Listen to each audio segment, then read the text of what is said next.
already know just where I be, dog. I ain't being cocky, but Philly what I'm reppin'. Watch me check it like it's hockey. I ain't tryna get it twisted. If you get it, then you got me. If you with it, cool. If not, I'll treat you like a Tamagotchi. I'ma let you down point. Yeah, I never disappoint. What's going on, guys? JHoyt back with you today.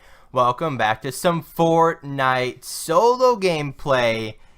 And something you may have noticed is the video isn't 5 minutes long. Well, this one's going to be a little bit different. This one I actually had the full gameplay because I was just playing with Ben. I played, I think, a couple more after he got off. But, you know, we had the full gameplay. You know, it's cut down a lot because, you know, I have to run a lot in the game. But, so this is majority of the gameplay. So we land at Risky Reels, and we already get a kill. I mean, he wants to challenge us, and he gets me down decently weak. So I have to be a little bit more patient. But I guess we'll just, we'll watch it out in the background. But today, I thought of like a really cool idea for Fortnite. And everyone kind of thinks of Fortnite as like this either super competitive game or a super casual game. And I kind of thought of an idea. I don't really know how it would really play out. I just thought of it. Thought I'd talk it out, see what my audience thinks, and if it goes and gets bigger, then you know, people can comment on it and you know, see what they think. But it's to have two separate playlists under Fortnite Battle Royale. This has nothing to do with Save the World. It's all about Battle Royale or Battle Royale, whatever you want to call it. And you know how there's, you know, I guess you can call them pro players or whatever you really want to call them. And then you have all the entertainers, the YouTubers, streamers, all of those guys that are just, you know, obviously entertaining, but then they also are pretty good at the game. Well, here's what the idea is. The two playlists. You have a competitive playlist and then you have a casual playlist. And the casual is for newer people that don't really play to win. They just play to have fun, play to, you know, whatever casual players do. Obviously, I would be in the competitive playlist, but you know what? It's a really interesting idea. But then the competitive playlist, obviously, everyone trying to win, everyone trying to be the final person, everyone, you know, going super hard. Now, I know they've tried to do this with the what's it called, the solo showdown, I believe. And you know, it's an interesting idea. I've never really played in it because I don't know when they are, but they seem pretty interesting. But here's what I'm trying to do with this idea. When you have the casual playlist, it has all of the newer players, the people that are not as good, and the people that, you know, don't really want to try super hard to play the game, right? Put them in their own playlist. Then all the people that actually want to try and win and want to, you know, have a great time and, you know, try super hard, have them in a different playlist. So that way it separates the complete, like, as you people call them, the mobile players that aren't very good. You know, it separates them, right? It creates the tryhards, or it separates the tryhards from the casual, you know, not wanting to go super hard in the game, build the Eiffel Tower in 4 seconds and whatever else. But just an idea to separate them. But then here's where also I got thinking of the downfall of this playlist idea. And there'd have to be some kind of qualification, I guess I'd call it, for the playlist. Now, it have to be for people just say under 10 wins or under 50 wins or whatever. That they'd have to, you know, they have to be like, they have to have the stats to prove that they're bad to be in the casual playlist. Because if you have, like, people are obviously, you know, like me. Just let's put an example. I would obviously play in the competitive playlist, right? That's no question. But when I play against people that are not very good, that don't know how to shoot, don't know how to build, don't build at all, and all they want to do is just sit around and enjoy the game, farm up, maybe get in a couple gunfights, and then, you know, try to work their way. They don't really care if they win or lose. But myself, I obviously play the game to win. I want to win. I try my best to win. Am I the best player? No, unfortunately not. But, you know, I try. And obviously I have some wins. This is one of them. This is a solo win. There'd have to be some kind of, you know, detailed qualification or standard, I guess I'd call it, for the casual playlist compared to the competitive one. But then you'd also have to have one for the competitive playlist that those newer players that are like, oh, I want to try competitive. Maybe have them have some kind of like you have to get to 50 wins in order to be in the competitive playlist, or 100, or whatever the case is, right? This is where I don't know. this is where I'd love to hear some feedback from you guys, from whoever watches this video, subscribers or not subscribers, whoever hears this. What do you guys think? Would it be 50 subscribers, 50 wins? Would it be 100 wins? Whatever it may be, what do you guys think of this idea?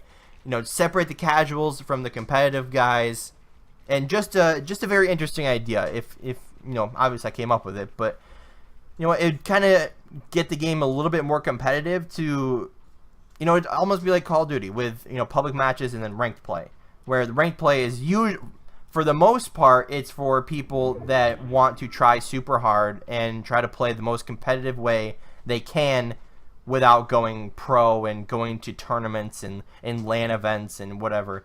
So just an idea I thought of. I mean, is it a perfect idea? No. Is there a lot of flaws with that thing? Yes. There'd have to be a lot of, I don't want to say rules, but a lot of, standards, a lot of everything to deal with that. So, not a perfect idea, not a full idea, not a, fully wrote out in stone type of deal, but just an interesting idea I thought of, just kind of wanted to see what other people would think. But no, that's kind of it for the idea. But let's get into the gameplay. So we landed at Risky Reels. We landed at Risky Reels itself this time. And usually I don't go to Risky Reels itself. Usually I go to the houses by the river, which is where I'm at now.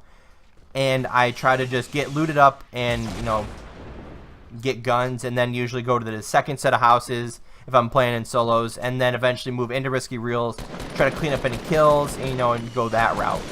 However, this one I actually landed in Risky Reels, got a kill immediately, which is something that doesn't usually happen. And then, we got a couple more kills, and we move out. We find this guy who's just kind of super annoying, because we were in the zone. He then initiates the fight while we're about to be in the zone, and it's just super annoying. But he challenged me with the shotgun. We're building the bum, showing off our fast building, and I just realized that we actually have the live comm mic in on this one, but we don't actually say anything the entire game, which is interesting. Don't know why I had the live mic on, but if you hear my controller in the background, then that is why. But this guy has rockets, pretty good strategy, especially with the change with the rockets, that it basically destroys everything, it seems like. And I'm pretty sure I got him weak already. Just kind of playing it out, shooting him out, and we're still close to the zone. This is actually from season 4, I think, because Anarchy Acres is no longer a thing. So this must have got pushed to the back or something. But I know we hear this guy still underneath us. We're still in the battle, and we got less than a minute until the zone ends up moving. So we try to figure it out. We got a rocket. We got some extra shields, and we're a bit weak. Hate to say that, but we're a bit weak. So we see this guy down there. Hit him with the rocket, and then spam him out with the submachine gun. Take a little bit of fall damage on the way down. Whatever. But 5 kills, 9 left. This was a game where I actually was doing very, very well. And usually in solos I have, 3 or 4 kills going into the final 10. But this time I was going off a little bit more, being a little bit more aggressive. And we take forever to line up this shot because I want to wait for him to stop moving. And I didn't want to shoot the tree. So you know what? We played for that. There was a guy off to our left here in the southwest direction. And, we see him. We were playing for that kill, so that's why we were looking over there, in case you were wondering. We actually were kind of not following that guy, but just kind of seeing what he was doing. And sniper shot goes right under his jump. So we know there's one guy over there. We need to get to the zone still. I mean, we're very, very close, but, we still need to get to the zone. And we know where one person is at this point. Having lots of good guns here. Unfortunately, I don't really need anything other than the gold bolt. And I end up getting tons of rockets from that.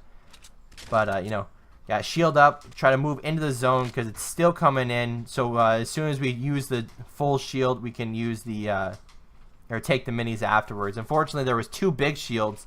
So it's kind of a hard situation. Do we want to take the one big shield? Do we want to take 3 mini shields? It's always a tough call at that point. It's like, in reality, you'd probably rather have the minis because they're a little bit quicker. And if you get down that low, you can just pop them real quick and engage back in the gunfight.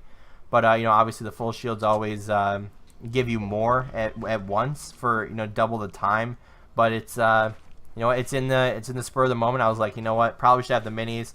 You know, if I get in a gunfight right away, I might be able to just go back and use them. But we found another guy. I don't know if this is the same guy, because one thing I'm very, very bad at is tracking players. Not following them and not finding them, but saying, okay, hey, there's the, let's use the default skin, right? So if there's a default skin that we were just chasing, like the guy we saw before we moved up to this base that was sniping, right? If he would have ran off from that position, you know, I'm very bad at being like, oh, okay, you know, that nose skin is over to our right, so he's no longer in this area. I'm very, very bad at keeping track of them, or keeping track of what skin people were, or what they were wearing, what back bling, or whatever the case is. I am very, very bad at that. And Ben, my friend, is actually pretty good at that. So he's got the in-game leader thing in mind. You know, I'm pretty good in-game leader in Call of Duty, where it's a little bit different. But you know, Fortnite, keeping track of different skins, it's a little bit different. Obviously, if there's like Mountain or whatever in Call of Duty, it's a bit different. But we know where two people are at this point. And this guy's building. We got rockets. We want to make sure he doesn't stay in his little base. And this guy's just not peeking. You know, try to get the rocket in there. I think does he end up building this situation? I don't think so. But we end up getting sniped at from I'm not exactly sure what direction. But then the zone comes, and I panic jump out of my base, lose 30 health, and you know, move up. So this guy ends up shooting up a grenade launcher at us, and you know, we need to move up regardless of what he's shooting at us. So, you know, 4 left, 6 kills. We know where one of them is. And at this point, I'm like, all right, I think this guy's still in this base, so we got to challenge it, get above him. And he's just kind of sitting down there. So we try to spam him out. Doesn't end up working. But every time I think I'm about to fall and shoot straight, he always builds. So, you know, it was very, very difficult. However, we move to the bottom of the base. Attempt to break him out. He ends up jumping down because I don't end up hearing him walking above me. And, you know, spray him out. He hits me once with a shotty. And, you know what? We get the kill. I mean, plain and simple. We got a med kit behind us. We got some extra shields behind us. And, you know, we got some more ammo and stuff. But, very interesting during this time was when I stopped using shotguns. And this one, actually, I was talking with Ben about it. And he's like, I just don't think shotguns really suit your playstyle. And I was like, you're not wrong, because I'm always a guy that if I'm going to get aggressive, I kind of want to spray him out rather than go for those big shotgun shots. I'm more of sit back usually and, you know, pick them off from range. I'm more of a sniper than an up close shotgun guy. But we are getting to the end of the game here. 2 left. Myself and one other guy. 7 kills. He ends up being in this base, building 3 walls basically almost immediately. And, you know, we spray him out, and, you know, 30 seconds for the zone, so we also got to think about that. And, you know, he decides to, you know, sit in his base a little bit. So, you know what? That was the perfect time to move up into the zone, get a good position next to this tree. But he stays up too long, and he ends up getting headshotted by our AR. Finished the game with 8 kills. I believe this was my 10th overall win. So, it was a huge win for me, obviously. 8-kill game. Very good game by myself. But anyway, guys, if you guys did enjoy, hit the like button down below if you have not already. Hit the subscribe button. And as always, guys, we'll see you next time. I want you forever, even when we're not together. Scars on my body so I can take you wherever. Like, I want you forever, even when we're not together. Scars on my body, I can look at you and never